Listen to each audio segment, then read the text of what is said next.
Hey, everybody. Before we get going on today's podcast, a word from our sponsor. Keeping up with emission rules shouldn't mean juggling systems, spreadsheets, and third-party providers.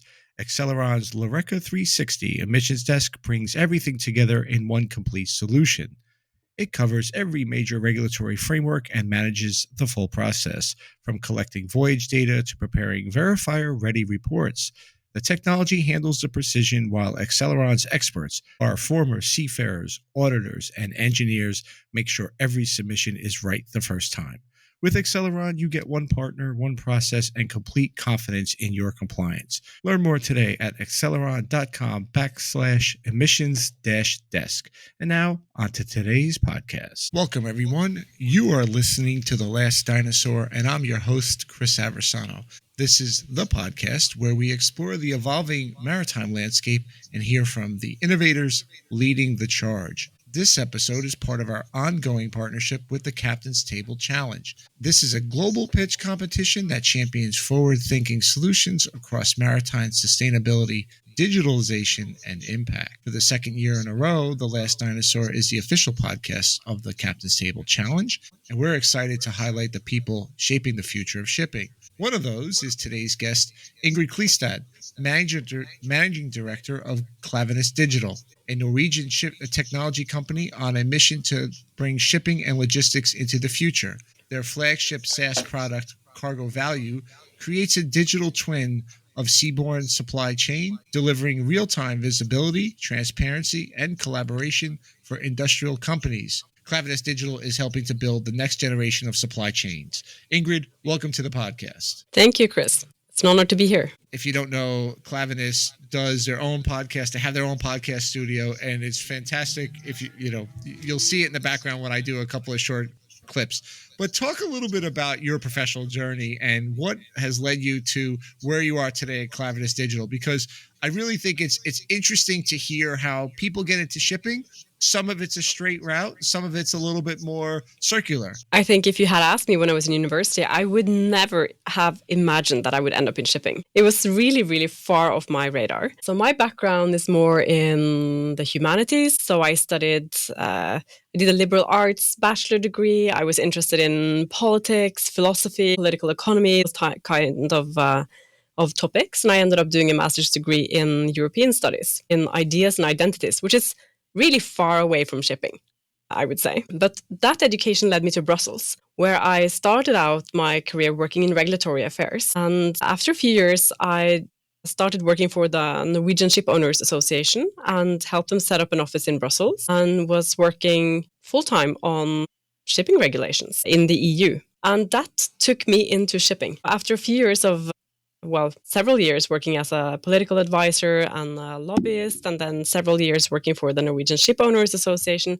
I came to a point where I wanted to move from talking about what's needed to actually doing it, right? But I didn't go straight from the Shipowners Association into a shipping company. Instead, I joined a small accelerator fund, which invested in startups within the maritime industry, within the ocean industries more broadly as well, with an impact lens and a decarbonization lens. That was really exciting and, showed me what's possible with innovation. And after a few years working there, I decided to join Klaveness, which at that time was setting up a small team to work on innovation from a business model perspective around decarbonization. How do we bring the customer in on that journey? So maybe it's a bit of an untraditional way to get into shipping, but I think it also reflects the changing nature of the industry, right? That we need quite a broad group of people to be inspired by this industry and wanting to contribute with their skills. It's not only the traditional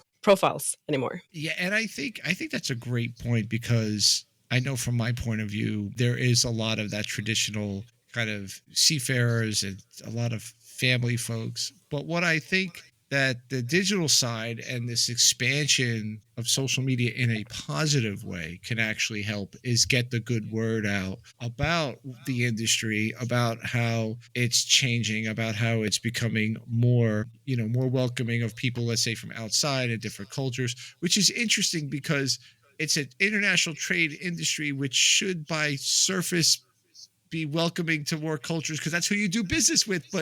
But talk a little bit about what you're doing at Klaveness Digital, because I think it's kind of interesting, especially around the concept of digital twins, because we hear this talked about a lot. And talk a little bit about what you're doing with that and kind of how that fits into the overall strategy of the main product, the CargoValue. I think like on a very high level, right? We really want to help our customers move from like firefighting and instead do foresight-based decisions, right? Like give them foresight. I think that's really the top level, what we really want to enable them with. And when Klaveness Digital was started, the mission was to kind of build on the physical experience in the shipping markets, our understanding of the customers, and then develop solutions that could help them also on the digital side. So it was very much about like taking the experience from shipping, like more traditional shipping, and see how we can apply it in a digital setting and create solutions that make life easier for our customers, which is primarily the industrials, like the large dry bulk industrials. So that's been the guiding star all the way. And CargoValue is our flagship product. It's the product that we have worked with the longest, and it is at its core, it's a supply chain replanning software designed to help companies reduce the cost and the risks associated with their maritime logistics. So it kind of helps by giving them real-time data on their shipments and their inventory and help them plan optimal shipment schedules, avoid stockouts, manage their port and berth lineups so that they can reduce demurrage, increase utilization. So that's the kind of tool it is. Really like, helping the users, which are typically used to like really complex replanning situations, a lot of firefighting, then instead help them with foresight. What is actually happening in their supply chain so that they can make good decisions that are not just like hasty decisions, but also in a way that allows global teams to collaborate in real time. Because many of these teams are spread out. They sit globally. When one person goes to bed and the other one wakes up, a lot of things have typically happened in the supply chain. And to make sure that that information is available instantaneously is really important. But then also to help them take the digital twin of their supply chain and build scenarios. What happens if I make this choice instead of that choice? And really like help them run those scenarios and evaluate the options they have available to them so that they, again, can be proactive, not just reactive in the decision making they have to take every single day. So that's really the core of the CargoValue product. And then I think it's also important to say that now we're trying to kind of branch out and not only do supply chain planning, but we can come back to that. One of the biggest things that I think everybody faces in our industry on the innovation and technology side is change management. It's the book, Who Moved My Cheese? We want to do something different. I'd love to hear what you've experienced as you started to roll this out to clients or potential clients and saying, we're not changing your job, we're not taking your job, but we're trying to help you make decisions maybe to cut through some of the waste that you have to look through to get to decisions or some of the clutter. I'd love to hear about your experiences with, change management with your clients. And I'm actually going to challenge your premise for that question, right? Because if we're not changing their job, like why are we doing this, right? You can't put out a product and just want the world to remain the same. Then it's a really boring product, right? So obviously when you are working with digital solutions, you should have as an aim to kind of help the user, your customer, to have an easier life.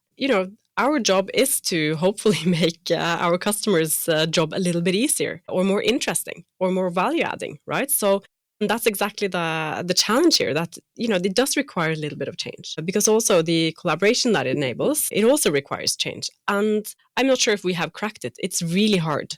But I think it's very, very difficult and naive to think that you can sell software in this space that really goes to the heart of what people do without having a dedicated customer success strategy. This is not like hyper scalable solutions that you have in the consumer space, for example, where, you sell hundreds of subscriptions every week or thousands, that's just not happening. Because when you sell B2B software, which is something we do, that really goes to the heart of some very important tasks that are being handled every day, then you also have to invest in the change management and supporting the customer in that transition. And that's not easy. But I think, there's some tactics. You have to create some internal champions. You have to help them focus on value-adding initial projects, right? Get some early wins. It's always very important. But it's not easy. And our biggest competition, it's a bit of a cliche, but it's the current way of working. It's Excel. I've had it. Yeah, and Excel is pretty good these days, so that's true. Yeah, but Excel is not Excel as it used to be. Excel is quite advanced these days. Yeah, and it's Excel. I had that experience. If you listen to the podcast, I've talked about it before, but where we rolled some things out and it didn't get fully rolled out to a fairly substantial organization. And a lot of it is we didn't have these one or two features. It wasn't the end of the world, but for the handful of users it was. And, they ended up building their own platform, which, hey, all the success to them. But, you look at that, it was a really interesting exercise, certainly realizing that we were up against Excel or maybe even a Google shared sheet or something like that. But it was not, it wasn't a competitor. It was something that they've already been doing. And I think it's really interesting. I think you've pointed out a couple of important things. Obviously, having a champion, obviously, management buy-in, obviously the quick wins, I think are all super important. But I think the other thing, and it's more to your customer success part, is especially in our industry, because it is B2B, but ultimately it is a B2C because you are selling to individuals within those organizations. Is the relationship part and understanding how the workflow for individual jobs is done. No, and I think that's a very, very good point. And we really try to stay close to our customers and also have colleagues, right, that have worked within these industries so that they come with first-hand experience. And I do think that's part of what you need to have in place. I think you need to have, if you have somebody who is a client service person, and maybe they don't have to do every job that you service, but to have an understanding of this is the job that this person does. These are kind of the constraints and the challenges that they have and the pain points. Maybe I didn't do it, or maybe I did. So you can relate to it, but at least you have an understanding in the greater context of how that company makes money. I want to talk a little bit about, you mentioned moving beyond CargoValue and looking at some new things. What are some of the opportunities there that you see, whether it's leveraging your digital twins or talking about AI and MI? What are you seeing on the horizon here? Because I think there's a lot of interesting things happening, and I want to see what you're not only doing at Klaveness Digital, but what you're seeing in the industry and the feedback you're getting from the market. I think that's a very interesting question. And I think one thing that we see a lot of requests for is automation of manual processes. And I think that's something that's only going to come, those requests are going to come even more. And Lotto is also, of course, enabled with AI and creating co-pilots, these type of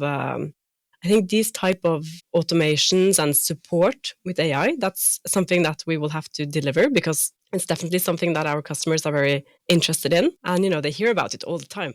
So I think that's definitely something that is going to present itself as a big opportunity for many companies. Well, you have to be able to play in that space over the next few years in order to stay relevant. I also think that scenario modeling, like really complex modeling, is something that is more easily attainable now than just a year ago. And that is something that, the kind of customers we have, they will appreciate that because it helps to test resilience, for example, against various shocks in their supply chain. So I think those type of developments are really important. I do think that one challenge for software companies in this space is that the competence on the customer side is also increasing, right? So it's also become much more attainable for non-developers to develop stuff these days. And I think that is something that is going to be a very interesting challenge for a company like Klaveness Digital to face. Maybe not tomorrow, but over time, we'll also have to kind of get used to the fact that our customers also want to develop their own solutions. And we have to stay relevant in an increasingly complex tech stack because they are never going to have one provider or not do anything themselves. I think our most sophisticated users or customers, they will have multiple providers. They will have highly skilled teams themselves that can build, and we have to stay relevant in that mix. And that's a very interesting challenge and something that we are putting a lot of thoughts into at the moment. But I think that's a reality, right? That you have to face as a technology provider in the next few years. Yeah, I had that experience at my last job as a product manager with a kind of a mid-size, mostly regional in Europe broker approached us and said, "Oh, we've built our own platform to do this certain task, and we now want to take the output and put it into your product. And do you have an API?" And I almost fell off my seat. This was not a big publicly listed shipbroking firm. I was shocked, but I said, yeah, we could do this. And we got it going, and they really appreciate it. But it goes to your point specifically. This is a company that was building software that took, maybe a little bit of resources away, because they did. They hired somebody and they built out, and they kind of made this platform, and they said, well, we want to reduce the amount of time we spend doing a certain task. We love your output. We don't want to create your output, but we have this input that could go into the output that we like. Can you do this? And I think that's going to be... We repurposed an API. Didn't take us... for those in the product management parlance, I don't think it took more than 1 or 2 sprint cycles of a 2-week sprint. Very fast. Well, you Jira people out there are cheering, but it was remarkable, because if it would have been a different brokerage shop, I would have said, okay, that makes sense, kind of a little bigger, sophisticated. It was not somebody who I perceived that way. So I think your point is right. You have to be able to accommodate and encourage. We encouraged it. We said, this is fantastic, because it also created a level of stickiness to our product. They had an API into our product. They're not leaving. So there's some opportunities there, right? But I think you have to be acutely aware of this happening, and it's just going to intensify. I think it's also going to be really difficult to be a startup, because it's the threshold, right, for what you have to deliver. I think it's just going to increase. Right. Because of this development, right, that it's so accessible to companies. If they have well-structured data, there's so much they can do themselves. There is. So this is going to be a very interesting space to watch, or hopefully play in, not watch, play in. Yeah, well, yeah, yes. I think, if you look at, pivoting a little bit and talking maybe for a second here about the Captain's Table Challenge, the final half dozen, I think it was, contestants came out, certainly all digital related. But what I noticed, and I had a discussion last week about this, is that some of the startups are now pivoting away from software only into a hardware based. And a lot of it is either based on safety or decarbonization, which I think is an interesting pivot to the startup space. That's a good observation. Yeah. But also decarbonization, I think that's also still going to be a very important topic the next decade, right? It was so much hype, then it was quiet for a couple of years. But I think what we see, and we also have a product around decarbonization on emissions monitoring, right? The hype was really high a couple of years ago, then it fell a bit quiet, but now it's really back on the agenda. But there's no hype around it, but it's more about implementation, seeing what you can do with the data. Now everybody knows they need to report on this data. So now it's the next. Right. So what do we do next? I feel like, I think that trend is still going to go strong for many, many years. Even we might not have the same headlines as we had a couple of years ago, but it's there and you can't ignore it. Right. And it's not going to be, if you look at a lot of the headlines, it's not going to be the headlines of the big companies with a few hundred ships, right? Because what's unique to our industry is, yes, that's a significant portion. And I don't want to pick on any of the liners or any of the big companies, but generally that's who it is. And they say they've bought, ammonia capable ships or so on and so forth. But it's the long tail of the ship owner that has, you say just 20 ships. Gosh, I'd love to be a ship owner with just 20 ships.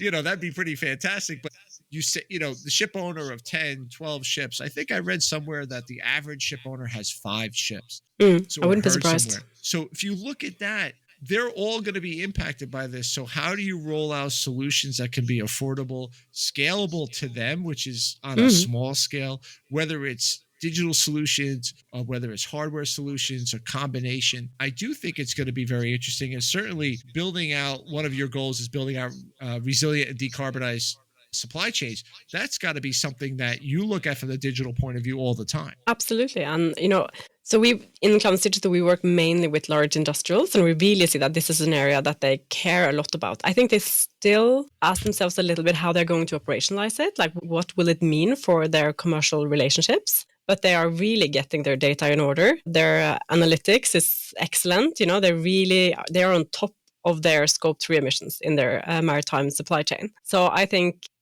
for all the owners out there who want to serve this customer base, right, this is definitely something to pay attention to. Yeah, I agree. And you look at, I think that the scope 3, as that becomes more part of the full scale of everything, that becomes more and more important. That's where shipping is. That's where tugboats and agents and all these other folks, they have to start looking at what that means to them. And maybe that's where some of the digital opportunities lie, for sure. Exactly. Yeah. The other kind of building on this theme of looking forward, if you're sitting in this role 5-10 years from now, what are you kind of seeing? Where are you seeing the tech headed? What's kind of interesting to you in terms of whether it's focus, whether it's scope, whether it's actually technology? And it could be digital technology or more, like we mentioned before, hardware technology. I think I'm going to talk about it more from the digital perspective. I mean, there's definitely a huge generational shift that's happening on the buyer side when it comes to the software. I think we're going to see currently, okay, so let me take a step back. I think still there's quite a lot of immature buyers in this industry. They don't know what it's like to buy software. We have some actors try to negotiate a software deal like they would negotiate a charter party. And they don't necessarily understand what it entails to buy software, right? And I think that level of sophistication is going to increase, and they will be the best buyers in the industry today. So I think that's something that's going to change. They're going to be much more knowledgeable about what good quality is, what they should require from a software provider, much more like sophistication. And I think that's going to be good because, you will get better providers out of that. But I think that also means that as they become more sophisticated, I actually think that's going to create a space for a quite diversified supplier base. At least I hope so. Because I think they will understand that, if you buy software in a sophisticated manner, you can also switch providers and integrate providers and layer them and build really interesting tech stacks. And I think that understanding and knowledge is still a little bit, it hasn't matured fully, right? So I think it will actually, still we hear some, but there is a player doing that and there's a player doing that. So why should you have new companies coming in and doing it? Well, it's because you should shop around. And because that will help developing this space. And I think that's something that's going to keep this space interesting for several years. But maybe that's a bit more about the market dynamic. But I think you'll definitely see that using digital tools, right, to really do a sanity check on your experience, that's going to be a no-brainer. Everyone will do that. I don't think you will be able to survive in this industry if you don't use the technology that's available to you when it comes to forecasting, testing scenarios, automate tasks to drive down costs. That's, you have to do it. It's a hygiene factor. So I think those are some of the things we'll see. Yeah. And I think this sophistication is going to help certain clients because what you're seeing is certainly you'll see a certain area where you'll have one or two vendors. They'll have a little bit of control on the price and then they won't relent on the price. And I've seen this. And so what happens when you squeeze, a bolt like those bubbles, right? You squeeze it, something's going to pop out in a different area. And I don't want to name the specific areas I'm thinking about, but I'm seeing that already where you're getting some smaller folks. And I think the sophistication is going to come from the buyer side is going to be, how do I make my data portable? Right? That's going to be sophistication because then absolutely no, you don't own my data. I want to be able on a whim to pull out all of my voyage history, all of my cargo history. And you don't control it. I control it. And this is the manner I want to it because then I could take that and go stick it into somebody else's product, have all the history and make it seamless. And I think that that's where it's going to get very interesting when you said you have sophisticated buyers, you have people who understand how to do that, the portability of their data and to make it powerful because then there's always that, you go back to change management. There's that inertia, right? With these guys, they're a little expensive, but what can I do? I don't want to change. It's going to cost us too much money, but you look at a new offering that is giving you everything that you're begging for. And you're like, okay, I could get this for maybe a little bit less because they were able to build it cheaper and they're not supporting a big, like I want to go over there for whatever it is, right? Vetting data, who knows? But I just think that it goes to that point. That's a very interesting observation. As I think about it, I can see two scenarios playing out right now. Oh, I think this is going to be a very interesting space to watch. Yeah, absolutely, absolutely. And your team, you guys are well, you are obviously a part of the Captain's Table Challenge. Thank you for being part of this kind of grouping of folks. As you talk to folks getting into maritime, whether they're startups, whether it's just somebody who is getting into the space, like you were, not too long ago, as a student in Brussels, or not as a student, as a relatively new worker coming out with your background that's not aligned with shipping. What would be kind of like a one message or one type of thing that you would say to a younger version of you, or to somebody who's, going to be at the Captain's Table Challenge or building up a startup? You have to have an opinion in this industry. You can't just, go with the flow. You have to have an opinion and stand for it. I think that's really important. And people will, if you have something sensible to say, they will listen. That's at least my experience. And I think you also have to just be very curious. It's really important to be curious about this industry and the people you meet, because it's definitely still a relationship industry. So you have to be interested in building those relationships. That's, I think, very critical if you want to have an interesting career as well, right, in this industry, not just a job. Yeah, I think it goes for the people who are in the industry too. Like myself, I always try to offer advice. I very rarely will turn down a LinkedIn message or an email, or somebody says, "Could you help this person out?" I very rarely turn that down. It's 15 minutes, and I typically will point them in a certain direction and say, "If you need anything, give me a call, or if you want to touch base again, you got my number." I think it's so encumbered on this industry, because I think a lot of the changes and challenges we're going to get with, it's parts of the industry, a fairly older workforce, right? We need the new people to come in and to give fresh and new ideas, for sure. Absolutely. No, but I also do think that maybe we need to shake some things up. I was reading this report from the Global Maritime Forum, All Aboard, I think, it's about like all the barriers that people can feel in this industry as well, if they identify themselves as a minority or as a woman. And, I do think sometimes we have old ways of doing things, which we can look at with critical eyes, I think. How do we socialize? How do we make business? Make sure it's inclusive. Yep. If you are in a position of power, make sure you also think about those that are not and try to make this industry inclusive. I think that's really important. Yeah. And I think, as much as it's fun, having super long lunches are okay once in a while, but you don't need that every day, because you may have a family or not really into that. Yeah, exactly. Shake it up. And I know, talking to people, whether it's, let's meet for a run I've had, or coffee, or I like this particular restaurant, not to drink, but I like let's go do something different, or exactly, or meet up. I think it is, or come on my podcast. You get to meet a lot of interesting people that way, for sure. It's a great way to meet people. It is. It's expanded my horizons to parts of the industry that I really haven't delved into before, haven't spent much time in dry. And there's so many other things that I just don't know a lot about. Even though I do consider myself a subject matter expert in shipping, you keep being amazed. It's this much of what I know, right, compared to what actually happens. Ingrid, I know you're super busy and you travel.